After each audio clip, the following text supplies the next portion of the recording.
My father fired me from his company, but my revenge was building a rival firm and returning to lead the merger that saved him. "You're fired." 2 words I never expected to hear from my own father. Yet there he sat behind his mahogany desk, its polished surface gleaming under the soft glow of a brass desk lamp, his steel-gray eyes fixed on me with a coldness that pierced deeper than any winter wind. The office, a fortress of power on the 42nd floor of the Matthews & Sons headquarters, felt suffocating despite the floor-to-ceiling windows framing the glittering Manhattan skyline. The distant hum of the city below seemed to mock the silence between us, heavy with the weight of a betrayal I hadn't seen coming. "Dad, if you'd just listen about the Henderson account," I began, my voice steady but pleading, desperate to bridge the chasm opening between us. "It's Mr. Matthews in this office, Alexandra," he interrupted, holding up a hand, his gold cufflink catching the light. "And the Henderson account was the final straw. Your innovative approach cost us a $12 million contract." I gripped the arms of my chair, the leather creaking under my fingers as I forced myself to stay calm. The traditional approach wasn't working. The Henderson Group was slipping away because we were stuck in the 1990s. If we'd just tried my strategy for 1 more month— Enough! He slammed his hand on the desk, making his Best CEO award, a gaudy crystal trophy from some industry gala, rattle precariously. "This isn't some startup playground where you can experiment with wild ideas. This is Matthews & Sons, a company built on tradition and proven methods for 40 years. I choked back a bitter laugh at the irony of Matthews & Sons. I, his only daughter, had started here at 16, sorting mail in the basement, my sneakers squeaking on the linoleum as I dreamed of one day sitting in this very office. I'd worked my way up through every department— marketing, operations, client relations— earning my place with sweat and sleepless nights. Meanwhile, my younger brother, David, had waltzed in straight from business school, handed a vice president title without ever touching a mail cart. And now here I was, Alexandra Matthews, being told I didn't belong in the company that bore my name. "The board agrees with me," he continued, shuffling papers on his desk with a finality that cut deeper than his words. "You're not cut out for business, Alexandra, not at this level. Maybe something smaller would suit you better, a boutique shop perhaps, or a small local consulting firm." The condescension in his voice set my blood boiling, a slow simmer that threatened to erupt. I stood slowly, smoothing down my charcoal gray suit, the same one I'd worn to countless meetings where I'd secured millions in new business, deals that had propelled Matthews & Sons to new heights, deals that, apparently, didn't matter now. "You're making a mistake," I said, my voice quiet but laced with steel. He didn't even look up, his pen scratching across a document. "Your severance package will be handled by HR. Please clear out your office by the end of the day." I turned to leave, my heels clicking on the polished hardwood floor, each step echoing like a heartbeat. At the door, I paused, my hand on the cool brass handle. "Dad?" He glanced up, irritation flashing across his face. "What?" Remember this moment. The walk to my office felt like a funeral march through a corporate graveyard. Employees darted glances my way, then quickly looked away, their whispers trailing me like shadows. News of my firing had already spread through the grapevine faster than any memo. Only Janet, my assistant for the past 5 years, met my eyes as I passed her desk. "I heard," she said, following me into my office and closing the door behind her. "It's not right, Alex. Everyone knows the Henderson account was lost because David promised them impossible delivery dates, not because of your strategy." I started packing my belongings into a cardboard box, the mundane task grounding me against the storm raging inside. "Doesn't matter now," I said, my voice hollow. "David's a Matthews son, and I'm just the daughter who doesn't understand traditional business." Janet watched as I took down my framed Harvard MBA, its gold seal glinting in the fluorescent light, and the various awards I'd earned: Rising Star in Business, Top Innovator of the Year. "What will you do?" I paused, carefully wrapping the photo of my mother in tissue paper. She'd passed away when I was 12, her warmth and wisdom stolen by cancer. But her last words to me still echoed, "Don't let them dim your light, sweetheart. Shine anyway." "I'm going to build something," I said, surprising myself with the certainty in my voice. "Something bigger than Matthews & Sons could ever be." Janet's eyes lit up, a spark of defiance mirroring my own. "Need an executive assistant?" I smiled, really looking at her for the first time that day. Janet wasn't just an assistant. She was a brilliant operations manager, her potential stifled by the old boys club mentality that permeated Matthews and Sons. She'd streamlined processes, saved deals with her quick thinking, and kept my department running like a well-oiled machine, all while being relegated to coffee runs and calendar management. "How about Chief Operations Officer instead?" I asked. Her eyes widened. "You're serious?" "Dead serious." I handed her my personal card, the one without the Matthews and Sons logo, its sleek design a quiet rebellion. "Call me tomorrow if you're interested. And Janet, don't tell anyone about this conversation." She nodded, slipping the card into her pocket with a conspiratorial grin. The elevator ride down to the lobby was surreal, the hum of the machinery a stark contrast to the chaos in my mind. 15 years of my life, countless weekends, holidays, missed birthdays, reduced to one cardboard box. I'd given everything to this company, sacrificing relationships and personal dreams to build its success. I'd doubled our revenue with major accounts, yet none of it mattered because I wasn't a son. As I pushed through the revolving doors onto Fifth Avenue, the city's pulse enveloped me, honking taxis, chattering pedestrians, the sharp scent of street vendors' pretzels. My phone buzzed. A text from David. "Tough break, sis, but don't worry. I'll take good care of your clients. Maybe retail was more your speed." I didn't respond. His smugness only fueled the fire growing inside me. I hailed a cab and gave the driver an address in Brooklyn. Time to visit the one person who had always believed in me. 20 minutes later, I climbed the worn stone steps to a modest brownstone, its red door a beacon of warmth in the fading light. I knocked, and the door opened to reveal an elegant woman in her 70s, her silver hair perfectly coiffed despite the late hour. "Alexandra?" My grandmother's eyes narrowed as she took in my disheveled appearance and the box in my arms. "He didn't." "He did," I said, my voice catching. Grandma Rose ushered me inside, her familiar lavender scent wrapping around me like a hug. She led me straight to her cozy kitchen, where a pot of chamomile tea was already brewing, as if she'd sensed my need before I'd even arrived. Some things never changed. Grandma Rose always knew when she was needed. "Tell me everything," she said, setting out her best china teacups, their delicate floral pattern a reminder of countless childhood afternoons spent here. So I did. I told her about the Henderson account, how David's reckless promises had doomed it from the start. I told her about Dad's cold dismissal, the board's betrayal, and the sting of being cast aside after 15 years of loyalty. She listened without interrupting, her bright blue eyes, so different from my father's icy gray, absorbing every detail with a quiet intensity. When I finished, she stood and walked to her study, her footsteps soft on the hardwood floor. I heard the rustle of drawers, the shuffle of papers. She returned with a thick manila envelope, its edges worn from years of waiting. "I've been waiting for this day," she said, sliding the envelope across the table. "Your mother knew it would come too. She made me promise to give you this when it did." My hands trembled as I opened the envelope. Inside was another envelope, sealed with red wax and a folder brimming with documents. My eyes widened as I scanned them. Legal papers, financial statements, property deeds. "Grandma, this is your mother's inheritance," she finished, her voice steady. "The one your father knows nothing about. Her family's shipping company, holdings, real estate, investments, everything she built before she married him, all in a trust waiting for you." I stared at the figures, tens of millions. Not as vast as Matthews and Sons' empire, but more than enough to start something new. "Why didn't you tell me before?" I asked, my voice barely above a whisper. Grandma Rose took a sip of her tea, her cup clinking softly against the saucer. "Because your mother knew you needed to try it his way first, to give him a chance to see your worth." She set down her cup with a decisive clink. "He failed that test rather spectacularly, wouldn't you say?" I looked at the documents again, my mind racing. The Henderson account, they'd been desperate for exactly what I'd proposed: innovation, modernization, a bold leap into the digital age. Dad had called it reckless, but I'd seen the future they needed. "Then perhaps," Grandma Rose said, her smile sharp with mischief, "it's time to show them what Alexandra Matthews can really do." I stayed at her house late into the night, the kitchen table covered with papers as we mapped out a plan.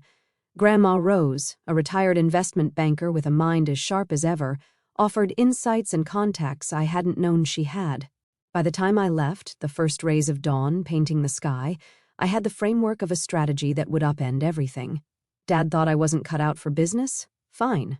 I'd show him exactly what kind of business I was cut out for. The game was about to change, and Matthews and Sons wouldn't know what hit them until it was too late. Over the next few months, I poured everything into building Nova Enterprises.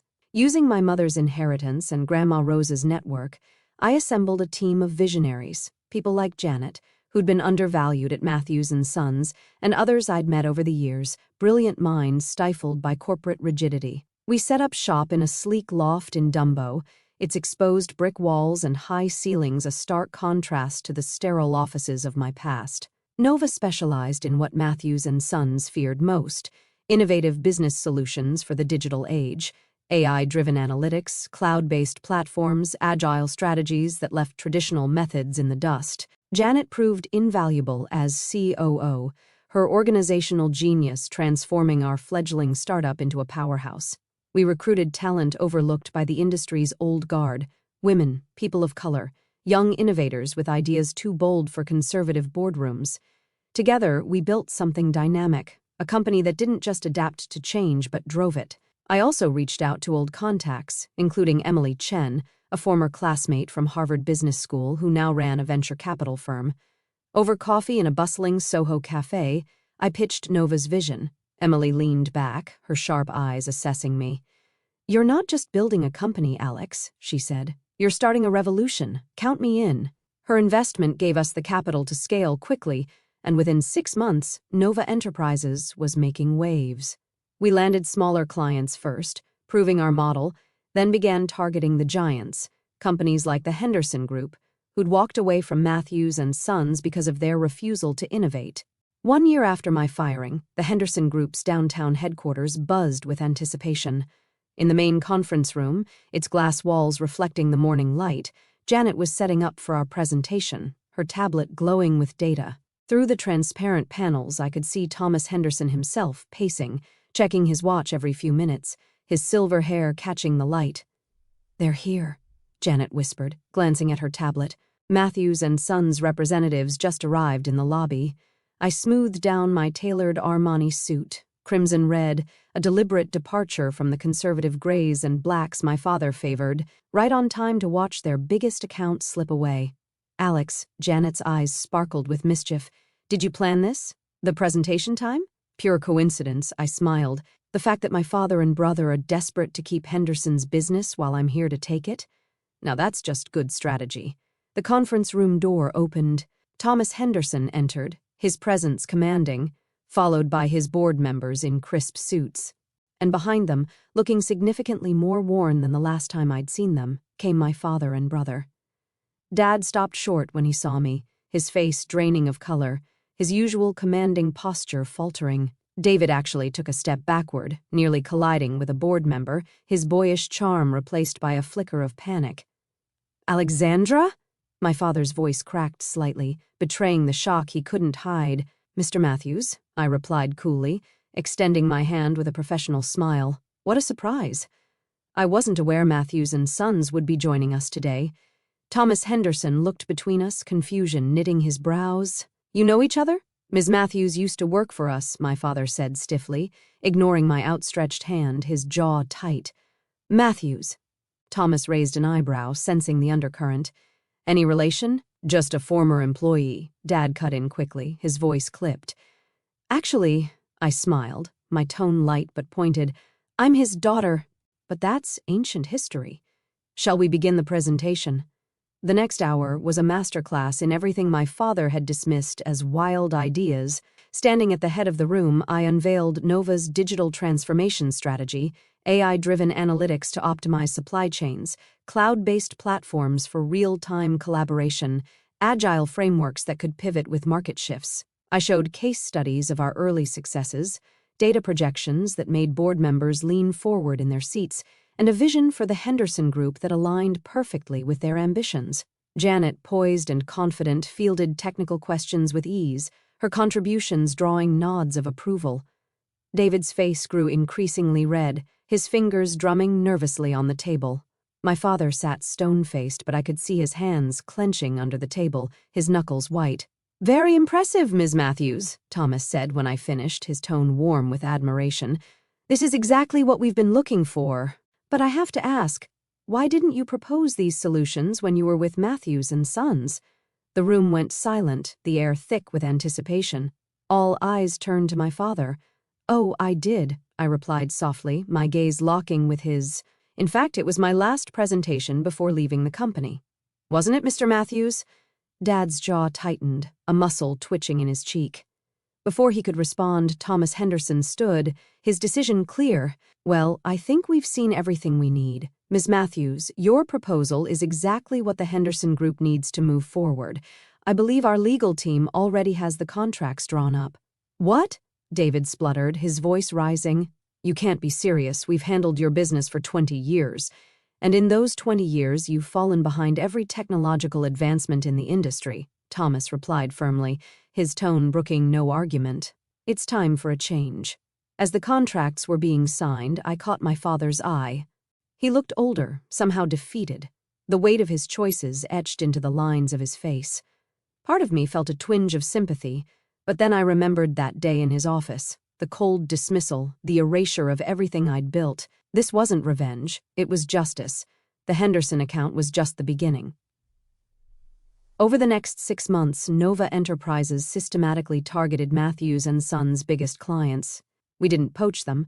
We offered what they'd been begging for: innovation, efficiency, results. One by one, they jumped ship, their press releases praising Nova's forward-thinking approach. Industry blogs buzzed with speculation, calling Nova the future of business and Matthews and Sons a relic of the past. I wasn't content to rest on our laurels. I launched an initiative to mentor young entrepreneurs, particularly women and minorities, offering workshops and seed funding through the Nova Future Fund. I spoke at conferences, my name becoming synonymous with disruption. Yet despite the success, a part of me couldn't shake the ache of what I'd lost. Not just a job, but a father, a family legacy I'd once believed in. Then came the day I'd been waiting for. Janet burst into my office, her face flushed with excitement. "Alex, you need to see this!" She handed me her tablet. On the screen was a financial news article: Matthews and Sons' stock plummets amid client exodus, bankruptcy fears loom. Below was a photo of my father leaving his office, his shoulders slumped, his face haggard. The caption read, "CEO Robert Matthews declines to comment on company's future."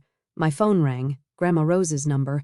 "I just saw the news," she said when I answered, her voice warm but probing. "How are you feeling?" I looked out my office window at the Manhattan skyline, the Matthews and Sons building a distant silhouette, no longer the towering symbol of success it once was. "I didn't do this for revenge," I said quietly. "I know, darling. You did it because it needed to be done. Because sometimes the only way to fix a broken system is to build something better." "They're going to lose everything, aren't they?" I asked. "Unless someone steps in to save them." There was a knowing tone in her voice, someone who understands both innovation and tradition. Before I could respond, Janet appeared in my doorway, her expression serious. "Alex, your father is here. He's asking to see you." I took a deep breath, steadying myself. "Send him in." "Alexandra," Grandma Rose said quickly. "Remember what your mother always said. Don't let them dim your light," I finished. "No, dear," the other thing she said. "Sometimes the strongest bridges are built over the deepest divides." I hung up and straightened my shoulders as Janet showed my father in. He looked nothing like the imposing figure who'd fired me 1 year ago. His suit was wrinkled, his tie slightly askew, his once commanding presence diminished. "Alexandra," he said softly, "we need to talk." I gestured to the chair across from my desk, the same position I'd been in that day in his office. The irony wasn't lost on either of us. "Yes," I replied, "I believe we do." He sat, his hands resting on his knees, looking smaller than I'd ever seen him. The mighty Robert Matthews, reduced to asking his incompetent daughter for help. "The board is meeting tomorrow," he began, his voice rough with fatigue. "They're voting on whether to file for bankruptcy or seek an immediate merger." He paused, swallowing hard. David's already resigned. Took a position with Goldman Sachs this morning." Of course he had. David had always been adept at abandoning ship when the waters got rough. "And you're here because?" I kept my voice neutral, professional, though my heart pounded. "Because you won." He looked up, meeting my eyes, his gaze raw with something I hadn't seen before: vulnerability. "You did exactly what I said you couldn't do, built something remarkable, modern, successful. His hands trembled slightly, while I watched 40 years of work crumble because I was too proud, too stubborn to change. I leaned back in my chair, studying him. Did you ever wonder why I stayed at Matthews & Sons for 15 years, working my way up from the mailroom, when you could have given me a top position like you did David? He shook his head, his expression weary. Because I loved that company. Not for its name, not for its prestige, but for what it could be. Every innovation I suggested, every change I tried to implement, it wasn't to destroy tradition. It was to help Matthews & Sons evolve. And I shut you down at every turn, he admitted, his voice barely above a whisper. Yes, you did. I stood and walked to the window, the city sprawling below like a canvas of possibility. Do you know what really hurt, Dad? Not the firing, not even choosing David over me. It was that you never once asked why I thought we needed to change. Tell me now, he said, his voice cracking with a sincerity I hadn't heard in years. I turned back to face him. Because business isn't about maintaining what worked yesterday. It's about building what will work tomorrow. Mom understood that. It's why her family's shipping company survived when all their competitors went under. His head snapped up, confusion etching his features. Your mother's company? But that was sold after she died. No, Dad, it wasn't. I pulled out the documents Grandma Rose had given me that night, sliding them across the desk. Mom left it in trust for me. She knew someday I'd need it, either to save Matthews & Sons or to build something new. He stared at the papers, realization dawning like a slow sunrise. All this time, she knew. She saw what I couldn't, what you wouldn't, I corrected gently, my voice soft but firm. He nodded, accepting the truth of it, his shoulders sagging under the weight. So, this is it then? You'll watch Matthews & Sons dissolve, knowing you were right all along? I pressed the intercom. Janet, bring in the proposal, please. Janet entered with a thick folder, placing it on my desk with a knowing smile before slipping out. What's this? My father asked, his brow furrowing. A merger proposal. Nova Enterprises wants to acquire Matthews & Sons. His eyes widened, a flicker of hope mingling with disbelief. You'd buy us out? No. I sat down, opening the folder with deliberate care. I'm proposing a true merger. Nova's innovation and digital expertise combined with Matthews & Sons' 40 years of industry relationships and experience. Not destroying tradition, but evolving it. You'd save the company, after everything? His voice was barely audible, laced with awe and regret. You once told me I wasn't cut out for business, I said, pushing the proposal toward him. But what you never understood is that real business isn't about crushing competitors or maintaining power. It's about building something lasting, something meaningful. He picked up the proposal, his hands shaking as he scanned the pages. And the name? Matthews Nova, I replied, honoring the past while embracing the future. And my role? He asked, his voice tentative. You'd stay on as chairman emeritus, focusing on client relationships, what you've always done best. I'd be CEO, leading the company's strategic direction. I paused, meeting his eyes. As equals this time, father and daughter, finally working together instead of against each other. He was quiet for a long moment, reading through the proposal, his fingers tracing the words as if they held salvation. Finally, he looked up, and I saw something I'd never seen before in his eyes, respect. Your mother would be so proud of you, he said softly, his voice thick with emotion. She'd be proud of us both, I replied. If we can make this work. He stood, straightening his tie, a glimpse of the Robert Matthews of old resurfacing. The board meets at 9 tomorrow morning. Join me, I'll be there. After he left, I called Grandma Rose. Well, she asked, her voice warm with anticipation. How did it go? We're merging the companies. Matthews Nova, bringing the best of both worlds together. She chuckled, the sound rich with satisfaction. Your mother always said, the strongest bridges are built over the deepest divides. You've built quite a bridge, Alexandra. The next morning, I stood beside my father in the Matthews & Sons boardroom, the same room where I'd presented countless proposals, only to be dismissed. The board members, a mix of gray-haired traditionalists and younger executives, watched in stunned silence as we presented the merger plan together. I spoke of Nova's vision, my father of Matthews & Sons' legacy. Our voices wove together, a harmony of past and future. The vote was unanimous. Later that afternoon, I sat in what had once been my father's office, now mine. The Best CEO award still stood on the shelf, its crystal surface catching the light, but beside it now sat a framed photo of my mother, her smile radiant. Janet knocked and entered, her tablet glowing with updates. "The press release is ready," she said. "Want to take a look?"